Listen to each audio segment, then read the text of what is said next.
Anyway, I'm James Snyder, newly the director of the Jewish Museum as of 2 weeks ago.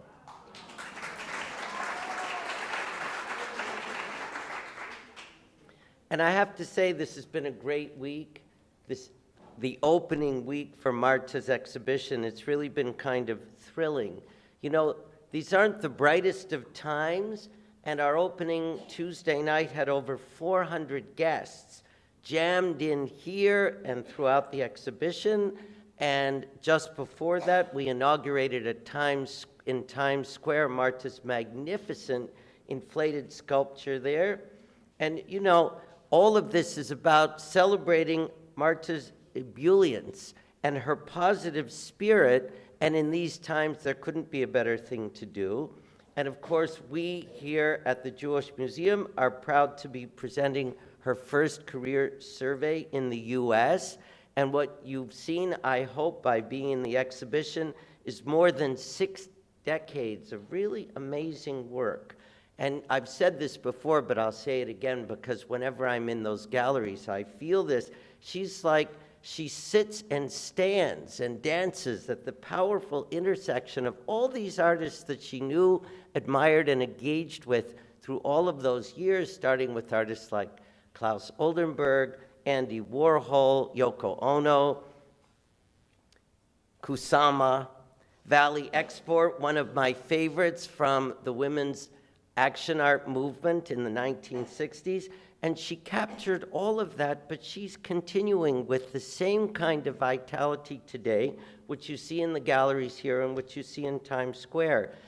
And you know, in some parts of the world, she is so recognized. I said the other night, I will say it again, she's like, in South America, she's the Taylor Swift of the continent.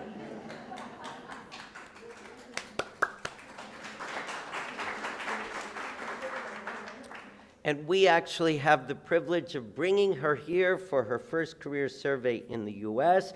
I take no credit for this. Darsie Alexander and Rebecca Shaykin, who are the co-curators, who will be coming up in a moment with Marta, really did this show and did a brilliant job. The two of them as a duo, but the three of them as a trio, and it's really fantastic, and it's a pleasure to be here with all of you to listen to them in conversation. Before they come up, I just want to say, and I've referred to these challenging times that we're in, for me to arrive here now has special meaning for me. It's really quite moving. This is a moment when museums need to show how meaningful they can be to help us wrestle through these times and to see brighter times ahead. And particularly here, this museum can have a special place in all of this, leading the way. And for me to arrive and to be here when we open an exhibition of artists like Marta really speaks to how we can serve this very important purpose at this moment in time. Before I ask all of you to come up, I just want to say that this evening is part of the Mildred and George Weissman program of talks like these endowed by Paul, Ellen, and Dan Weissman, their children, in honor of their parents. And among the many important and meaningful donors to the exhibition, several are here tonight, and I just want to mention the Knapp Family Foundation. I think Charlie, Susan, and Emily are here. Estrelita and Dan Brodsky are here. The Fundación Ama Amodeo and Laura Hakel is here. Dario Wertheim's daughter, Roberta, is here, and Carolina Pincaroli. Thank you to all of you. You're great not only to fund the project, but to be here this evening. Lastly, today has been Members' Day for the opening of the exhibition, and I just want to thank the robust population of members who support this museum, who are here often, and who really add to the vitality of what the museum is all about. We thank all of them. We thank all of you for being with us this evening. And now, Marta, if you will come up with Darsie and Rebecca, this would be great.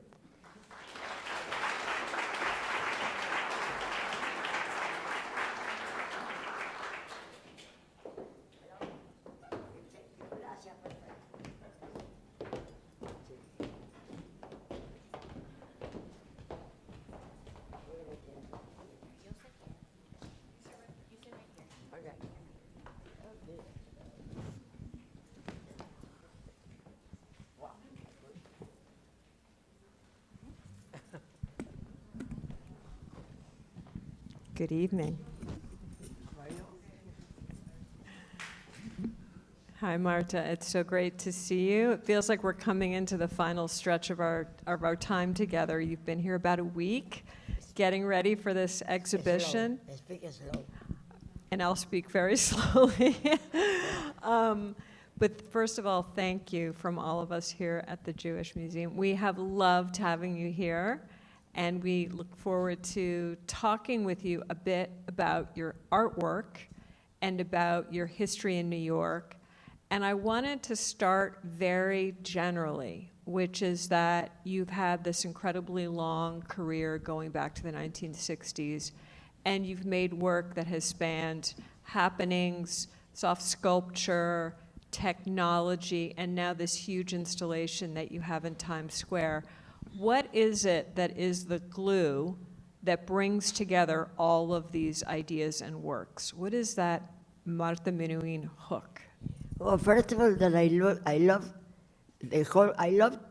life, and I love multitudes, many people. So I always work for the others, not for me, for the others. Even when I do a painting that takes me 1 year, I love that. So when I really feel emotion when I like my work so much, like some of the paintings that you have here, like Pandemia, Endemia, or the project as well, I got emotion myself when I see it, when I am creating. And when I do the biggest installation, I am ready to cry. When I saw the Parthenon with the people taking the books, or the Parthenon obelisk, or the gigantic Parthenon in Documenta, I really feel that I'm going to die. For me, my best work were the two Parthenon. And I love my art participation, like La Menezunda, and all the work that people go inside, see themselves inside, and I have an attitude of living my art. So that's why I say my word, scream, art, art, art. Gracias. Yeah. Do you want to take this one? Sure, yeah. So I love what you said about how you make your work for the multitudes. It's really about the people. And I just want to give some insight, I guess, into our curatorial process. Darsie and I have been aware of your work and thinking about you for years before we even came to the Jewish Museum, right? So Darsie had curated a major exhibition called International Pop back at the Walker, and I had the privilege of working on a show called Seductive Subversion, which was about women pop artists at the Brooklyn Museum over a decade ago. And you were featured in both of those shows. So we've had you on our mind for a long time, but we knew that it was, that you were ripe for a real deep dive into your career here. But when it came time for us to actually start working on this project, it was a bit of a different moment for us. It really kind of kicked into full gear during the pandemic. So it took a little while for us to come down and visit you at your studio in Buenos Aires. And this piece here that you see up on the screen is one of the major works that you did during that time in 2020. I'm wondering if you could tell us a little bit about this work and about your experience working in the pandemic. When our president decided that we're going to be engaged in 9 months, I decided to make a slow work of art that takes my whole life, because I prefer every day have something to do. So I started doing with, first of all, I had them, some people helped me to paint all the strings, then we cut it, and they helped me to be there 7 hours a day, gluing with the finger that I have at the format, with my. Meantime, I was written in the back what was going on with pandemic, how many people die in the world. So everything about pandemic is on the back of each painting. So it's 27,900 pieces of fabric painted by hand. I was gluing, always different combination of black and white, and listening to the news all the time. This is pandemia. Then I start doing global vaccination, when the vaccine arrived, with all the different vaccines, that was, by instance, the first vaccine that we have in Argentina forbid us to go to other countries, like here, I could not come if I don't have another vaccine. So then was very special because the politics in my country is very particular. So then written all back how many vacuums every day, how many deaths, whatever. It's all in blue because the doctors and people who take care of the pandemic people have blue gloves and blue casket. So that's where I changed the color. And then when endemia starts, I saw that green is illusion. If you look at the significance of light green, it means illusion. So I decided to work with green, but immediately started the war. So the war and the dead people in the war, Ukraine war. So I decided to do, and also Argentina went really crazy in politics. So this painting, the green, is called Endemia, the war, and 1,000 things, crazy things that happened in my country. This is the title. Yeah, that's so that's nice. why there are 3 years doing only those 3 paintings. It's really amazing. So it's hard to see here in reproduction, and for those of you who haven't been down in the galleries yet, this maybe just looks like static or fuzz right now, but as Marta was describing, this is over 20,000 strips of fabric that have been painted and applied onto the canvas, very, very thin pieces. Also in the museum, National Museum of Buenos Aires, I have a 9 months hanging from the walls in the enter, and I have a projection. I do always Right. projection that you will see in my exhibition in the green one, Yeah. because I was living here, I've been a hippie 3 years. So all the mescaline and LSD, all the drugs that I take, psychedelics, make this vision. Yeah, Yeah. really came back after many, many years into my eyes, and those paintings are this.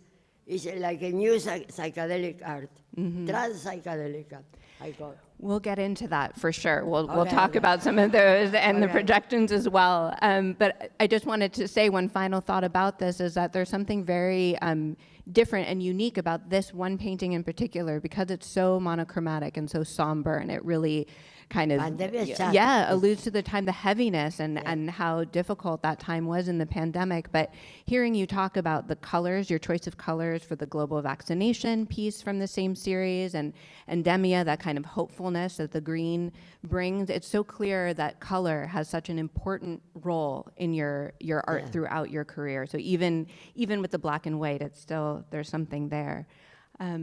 And that's a perfect segue, Marta, to this piece, which opens the show.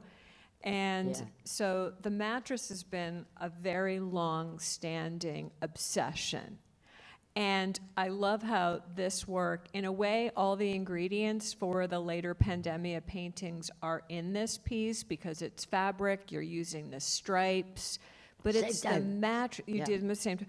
But the mattress has always been such a signature. When I first got to know your work, it was really Marta, the artist that makes those amazing mattresses. Yeah. How did you get involved in these kinds of forms? Give us Well, some history. I stopped 50 years, I stopped almost 45 years doing mattresses. Stopped completely when I start my technological artwork.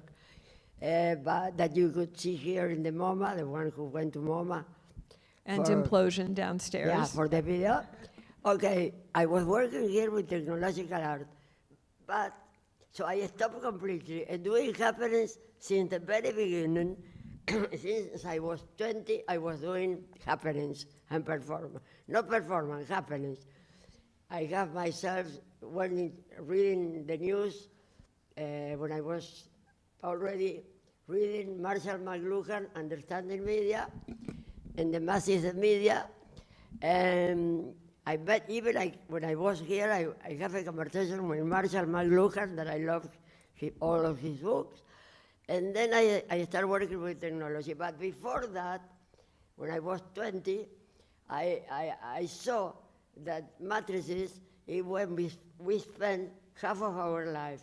We are born, we die, we make love, you can kill, but you live 50% of your life on the mattresses. So, it's true. So then I went to Paris, lived 4 years there, and I started taking all the mattresses from the hospital. The first time that I did one was from my bed, that is in the museum, some museum in Germany. But then I went to, then in Paris, I went to the hospital.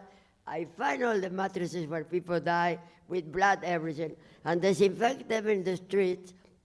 And I took it up for the stairs to a big loft that I left. I lived there 3 years without Here's the picture. without bathroom and without without heat. I have only a heat, and then I rent this place so you can work. So I did many mattresses.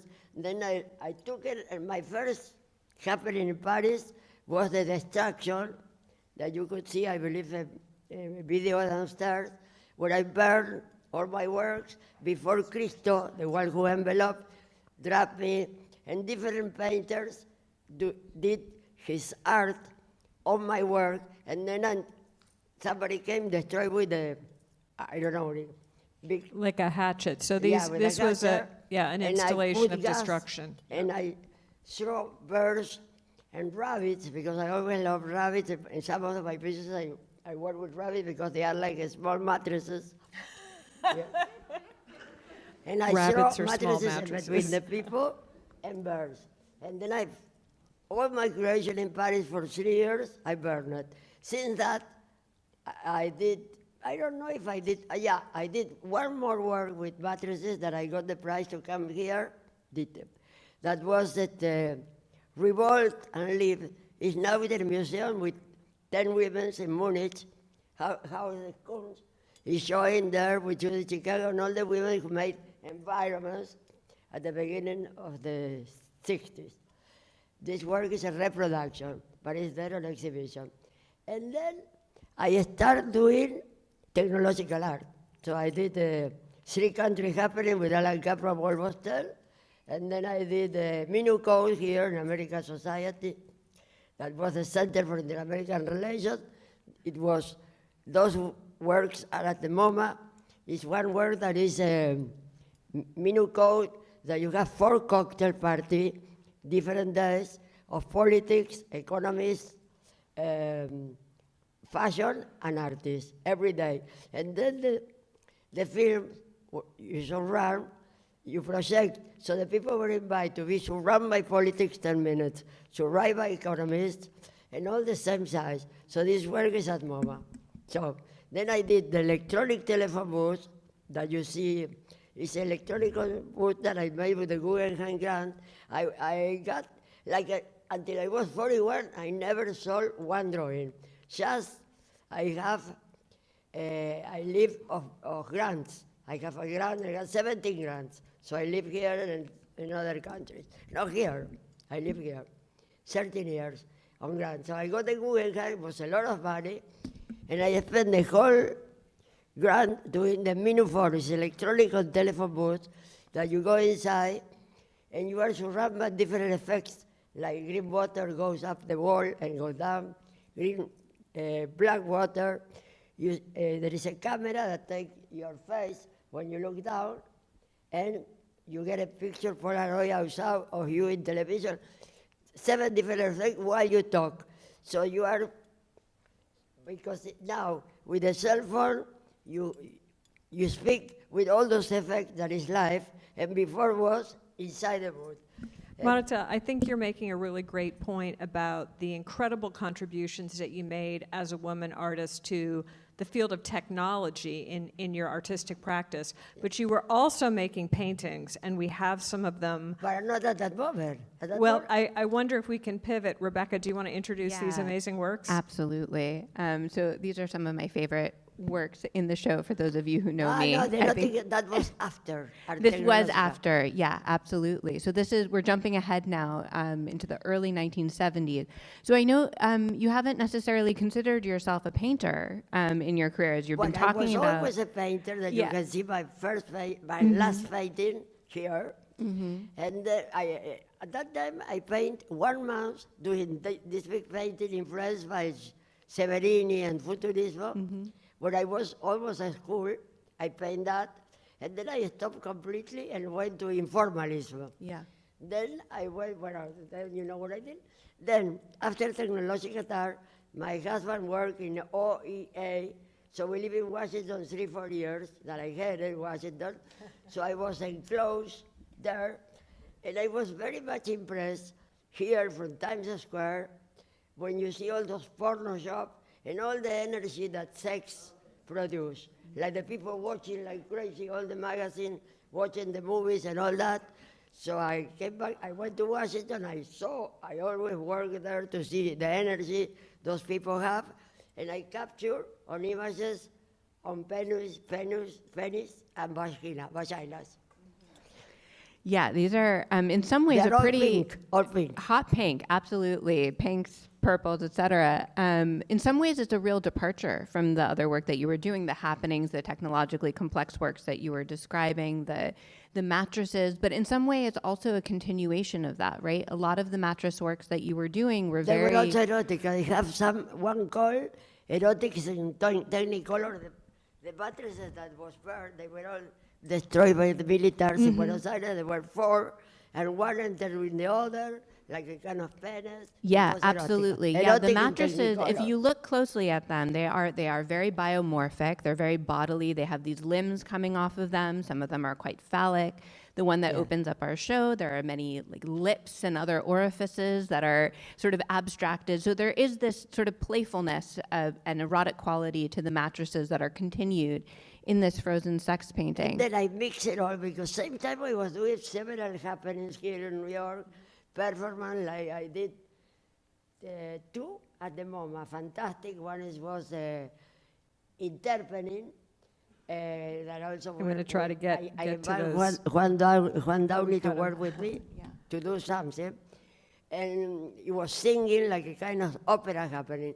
Then I did the Nick happening, a biggest collector here of Latin American art from Nicaragua. He wanted to make a benefit at Sotheby's for the hair break. So I meant lots of people entering the room, touching the people, do like that to the people, and say words, chanting about this. And the third one, I was a friend of Dali here, because, another history.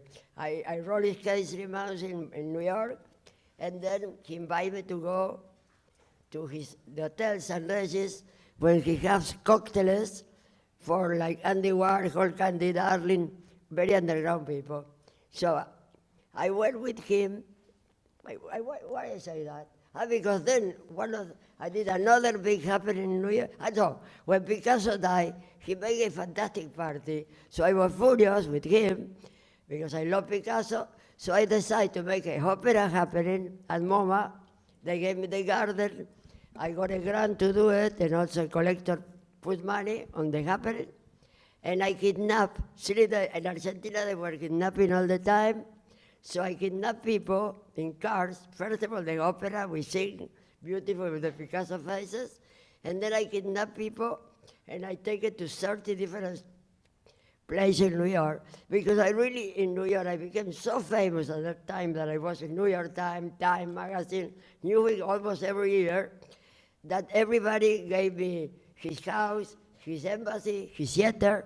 So I will take the people there, take the partners out. Even I put it in a bed with some collector, and I take that, and he was in bed with her.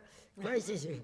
Was fantastic, kidnapping. So Marta, Yeah, I kidnapped. these were all sort of this spirit that you bring to a lot of your work, which is that you create these strange situations that you throw people into. I love. And from the very beginning, you've always courted a sense of experimentation, of shock, of playfulness. Yeah. And you really have a special attachment to New York, and I'm showing a slide of you walking through Central Park because you said you kind of were a hippie during the 70s. You lived in Central Park. You did. I under a tree. You We lived under all a tree, together. okay. So it was a big inn and we've been sleeping there in Central Park. Even I recognize the tree Is it still standing? when I sleep down. Yeah. Oh, we are all hippie. I love to be hippie. I've been in San Francisco, Mexico, all over, being a hippie. And then came back to New York, went to Washington, but I was a real hippie. Then I stopped. I'm wondering, you've been talking a bit about the projects and the performances, happenings that you did at MoMA, but I know that you also have something of a history here at the Jewish Museum, too. Can you tell our audience about... Where? Here, right here at the New Jewish Museum. Museum. No, the Jewish Museum. Yes. Sam I know Hunter, that Sam right. Hunter was a good friend of yours, Yeah. one of our former In directors. Argentina was very, very important Instituto di Tela, where they gave you money just to make things. It was so fantastic. So, what?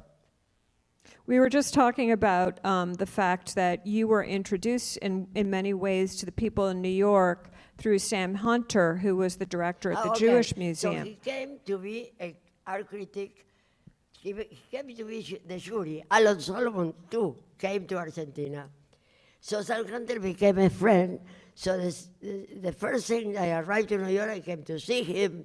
He called Leo Castelli, and Leo Castelli sent me to show the Batacazo that was in February 1966 in New York. It was a fantastic piece that now I join in the Pinacoteca of Sao Paulo in another retrospective that I have there. I produced half of the piece, and I have rabbits, I have bees, many animals. The people go up and down in a toboggan whatsoever. In 1 week, the Society Protection for Animals closed the exhibition. So Bianchini was very disappointed, and Castelli too. But it actually was that installation introduced you to a lot of the art world, like this guy here, Andy Warhol. So That tell was us. 85. I know, but you met Warhol back in the 60s, right? When you came for the first time. He became my neighbor at Dali San Regis, and then every time I come to New York, I will see him. We were to parties, to have drinks, Jean Miguel Basquiat, to all Kid Haring, and then the Argentina was always in debt. Now it's even bigger.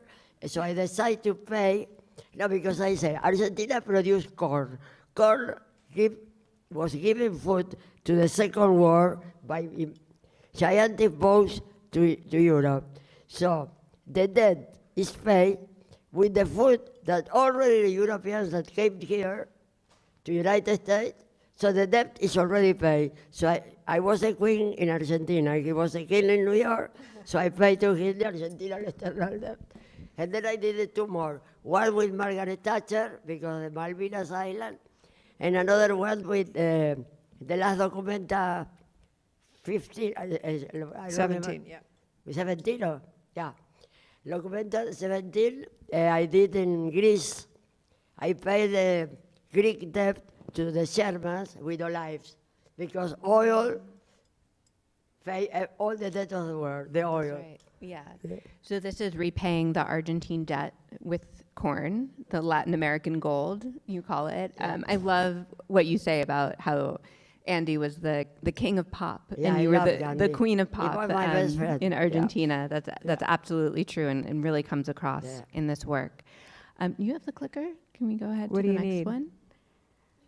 Just thinking about go. our kings and queens, we have someone else in a crown here. So Marta, in the 80s, 70s and 80s, when you went back to Argentina and you started working on the series of monuments, toppled monuments yeah. in the fall of myth. No, first of all, if you show the Venus of Milo fragmented, I arrived to Argentina in the middle of the 70s, and I saw the people in Argentina so fragmented that I decided, I believe that Occident is thanks to the Greek.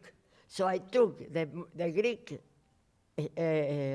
sculpture whatsoever, and I cut it, like I have a sculpture here, I start To fragment, Slice yeah, it, yeah. cut the sculpture, and I did it in bronze, I did it in plaster, like I've been there almost 20 years doing only sculptures, And then I start first, the Statue of Liberty lying down. When I was in Argentina and I saw the problem with immigrants, I said, no, the Statue of Liberty has to be low.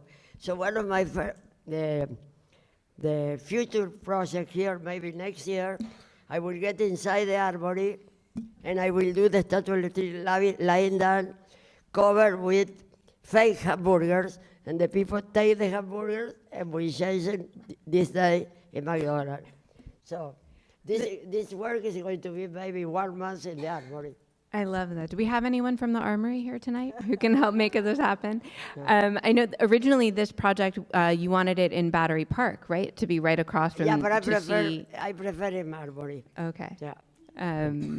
And we also have some wonderful letters, some correspondence downstairs between you and the McDonald's company. I know now we're talking about fake hamburgers and exchanging no, I have them, the but connection already. this was originally conceived to be a Statue of Liberty lying down covered in hamburgers. That Yeah, was it- because it's a monument with the food of this country. Like was like James Joyce Tower in loaf bread, because in a story that James Joyce wrote about somebody who produced bread, loaf bread, I went to the supermarket and found that, and some collector, fantastic, with a pink Rolls Royce, sponsored all my work there. The man with the pink corduroys. 1990. Okay. Yeah, I All right, always so we're find gonna- somebody to sponsor. Before, because we want to allow some time for questions. So this was like one of the great works where you really were translating your love of public participation into a grand scale. So this is the Parthenon of books as it was installed in Documenta, which was on the site of the Nazi book burning of censored books, and it was a major event in the 1938, roughly. No, 83. Well, 1933, excuse me, and 1983. You go back to that site. The Parthenon is comprised of thousands of banned books, right? You made this piece out The of banned military books. was such a terrible, that they say they killed 30,000 persons. So even myself, and Roberto Brecci was my I know that a very famous man who direct Instituto de Tela, threw all his book, and me too. I was That's right. You had to hiding get. all the book of burning my own Yeah, books you had to get because rid I of have all of afraid your to own books. disappear. So then, when Alfonsine came, I decided to do the Parthenon, that it was the first democracy in Greece. That's why I was also so connected to the sculpture that I was doing, all Greeks. So I decided to do the Parthenon half a size, because it was smaller than the one in Documenta, with forbidden Argentinian books. It lasted 1 week, came in all the papers of the world, because it was the first democracy after the dictatorship. And Alfonsine came, and it was fantastic. And the people took all the books, forbidden. Yeah. And then I repeated in Documenta, but gigantic. Same size as Parthenon, with books from all over the world. And here downstairs you have a small wall, thanks to Darsie and Rebecca, the curators, that find those books that they are still forbidden in the United States. Yeah, and we have, they We are. can't believe that in this age, It some is. book could be. We had many, unfortunately, options to choose from in terms of books that are currently banned. So in the interest of what is ultimately an incredibly generous practice of yours, Marta, where you are reaching out to audiences and inviting their participation, I wonder if we want to take a few minutes. We've got about 15, 20 minutes left to begin taking some questions. Does it feel like we can shift gears for a minute and give some of our friends in the audience And an then opportunity? yeah. And we'll hear some of the books too Yeah. that we wanted Unbelievable. to that are in the show, which are currently banned. Yeah, that's right. We wanted to make sure to contextualize your Parthenon of books to reference and reflect what's going on in our country today. So as we all know, we have a major crisis on our hands in terms of book bans and challenges that are happening throughout the United States today. And of course, we don't we don't have the space, I wish we did, to be able to reconstruct our own Parthenon of books here in New York or in the United States, but we hope that our installation downstairs at least gives a glimpse of what a Parthenon of books might look like today in the US. It's a lot of books, a lot of children's books, a lot of graphic novels, things that are readily accessible, mostly authors who are Black, Latino, Jewish, queer, and trans, either authors or subjects that are really being challenged today. So I wonder if we could turn the mic, so to speak, over to the audience and invite some questions. I'm sure there are many in our midst. And Jenna, do you want to help us out? Okay, so we've got a mic on the right for anyone who might want to come forward with a question for Marta. So Marta, going back to the old years in your childhood, or maybe, I don't know. Oh, I'm wondering what person or what type of story could you share with us that will illustrate how you were inspired? It doesn't work? Just say it again. We'll translate. No, yo lo puedo hacer en español también. En slow. So, En slow. sí.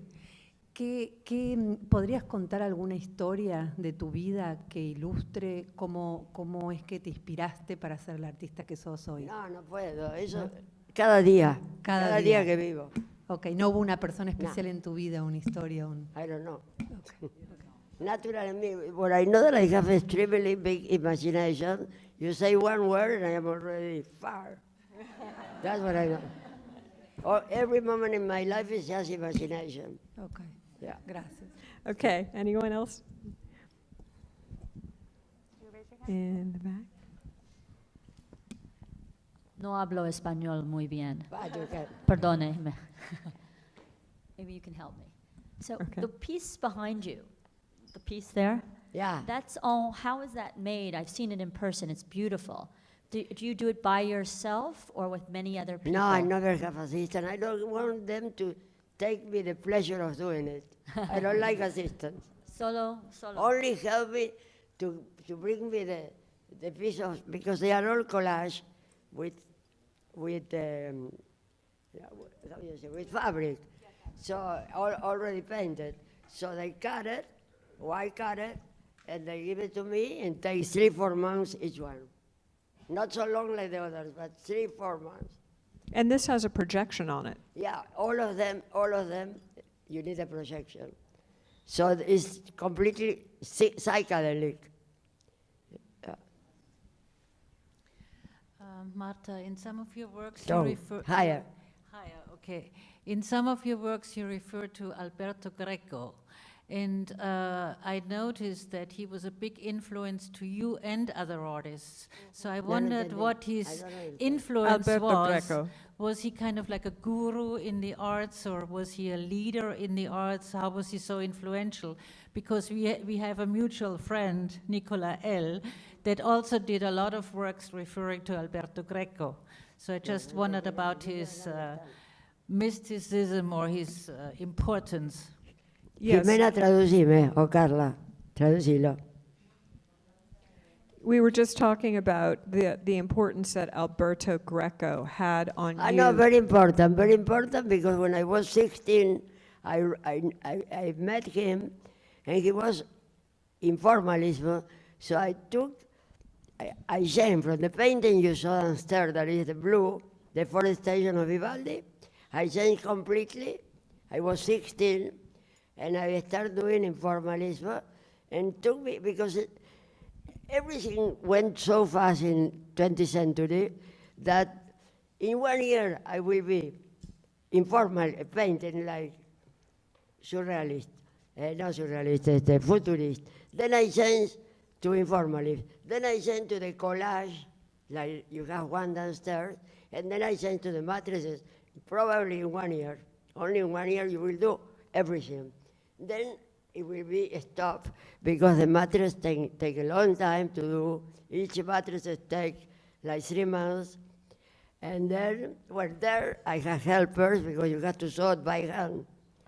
And it's too much work and paint it and all that. But I do now both. I do the paintings the collage that I do, and I do the matrices, and also same time I do the drawings every day. Like I draw, I paint, and I do the matrices every day of my life, not Sunday. Marta, what is your routine? Walk me through a day. When do you I get go to the to my studio? studio, I drive my car always, go to my studio, and I am there. And then there is some special openings that I like, I go. You know, I go to sail with my family. Yeah, that's what I do. And I travel all the time because, you know, I go into mornings, I have travel. Yeah. A busy person. Okay, yeah, right up here. I was just wondering if your Judaism had any effect on your art. She's asking about your family's Jewish background on your father's side. Well, they were, from my mother, they were Catholic, but from my father, they were Jewish. I live in a house that belonged to my grandfather, so I saw them all the time because my father has a business overall of clothes. My grandfather, my father was a doctor, but he didn't have any religion, and my mother either, no religion. But I got the Jewish culture by seeing my grandmother, that she dressed fantastically, always with clothes amazing from Russia, and amber and all that, and I really taste most of her clothes, and I always loved more this part of the family. I was much more connected with my father's family than with my mother. Abuela, grandmother. She was red hair, and I have a cousin who lives here in New York, married with Janet Schillerman. She's my lovely cousin. Yeah. Yeah. But this side of the family, because the other side of the family, I haven't seen because they are not interested in culture. Yeah, they are more business, and they are very religious too, but I don't have any religion. Yeah. It's very nice that you came to the Jewish Museum. I'm very appreciative. Gracias. More questions? The last. Last one, according to Marta. Hola, Marta, can you hear me? Yes. Okay, Yes. I'll speak slow too. We saw the exhibit downstairs, phenomenal. And we saw the letters with McDonald's and the burgers. Can you tell us about that story with the hamburguesas, and if you contacted other, like maybe Burger King, not just McDonald's, how did Well, that? the signification of the hamburger is that people, American people, eat hamburgers all the time. So I wanted to reproduce the big monument they have lying down, and they can eat the hamburger, eat the Statue of Liberty. The people eat when they eat a hamburger. So every country that I go, like I decide to do the Berlin Wall with sausages, Frankfurter. And I did it once when the war was, but I don't have documentation because they forbid everything, destroy or was a story there. I built it in Berlin.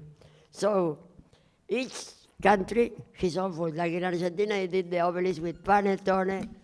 The crane light the obelisk, and the people took the fake panettone and changed them for verdadero. And the last one that I did in Argentina, and it's still there, is the wolf, gigantic wolf, with alfajores, cookies. Mm-hmm. That cookie inflated, the people changed it, took it, changed it, and then by real alfajores all over the world, because it's a very important, like McDonald's with the hamburger, it's the same. See, I always wear monuments you can eat, or monuments that you can read, or monuments that you can drink. Now I want to do the next in Argentina, the pizza of tower with mineral water. In Buenos Aires, I one institution called PROA. I will do it this year. Soon. Yeah. I feel like it's a very Jewish impulse too, to make sure that everybody eats. That's like Everybody something that drink. you bring to Everybody it. There's just such a playfulness I think that you bring to your work that even in the most like political, or charged kind of bring work my that you work, do. There's always a lightness and something fun about it. And I just want to make sure before we leave here tonight that we get a Implosion, glimpse. we didn't talk about Implosion, yeah. Well, Implosion first, and also your Yeah, you piece in can Times enjoy Square. My latest work with technology, Implosion, that is still working. It works. Yes. That every should turn around you with music by Philip Glass. Yeah. We feel like this really gives a great sense of the kind of immersive environments that Yeah. you've been creating since the 1960s, as well as the sculpture that's up in Times Square. So if we can get just a picture of that. Yeah. So this is, amazing. Yeah. So this was incredible. This is called the Sculpture of Dreams. I always say this is a dream come true for us too as curators. I loved, first of all, Times Square is the best environment that I can have. I have it also at Lollapalooza twice, and also in Buenos Aires, giant more, and now it's in Brazil. But I like to inflate the sculpture because I can even send it by mail, gigantic, but it's comes smaller. And then you can have art wherever you want, in a park, whatsoever. And also to dreams because it has birds, and the people in such a terrible world with 2 wars in Europe and 6 more wars all over the world, they can dream in something else, in a rainbow. I love that dream, the dream, Yeah. the sculpture of So the people go there, dreams. close their eyes, and they dream. It's Well, wonderful. you not to overdo a cliche, but you have been a dream, Marta. It's been so fun to work with you. Thank you for being here in New York with us. Goodbye. Goodbye. Thank you to all for coming. Thank you to all of you. And follow the life that I say, art, art, art. Everybody now. Art, art, art. Art, say it. Art, art, art. arte, arte, arte, arte, arte, arte, arte, arte, arte, arte, arte.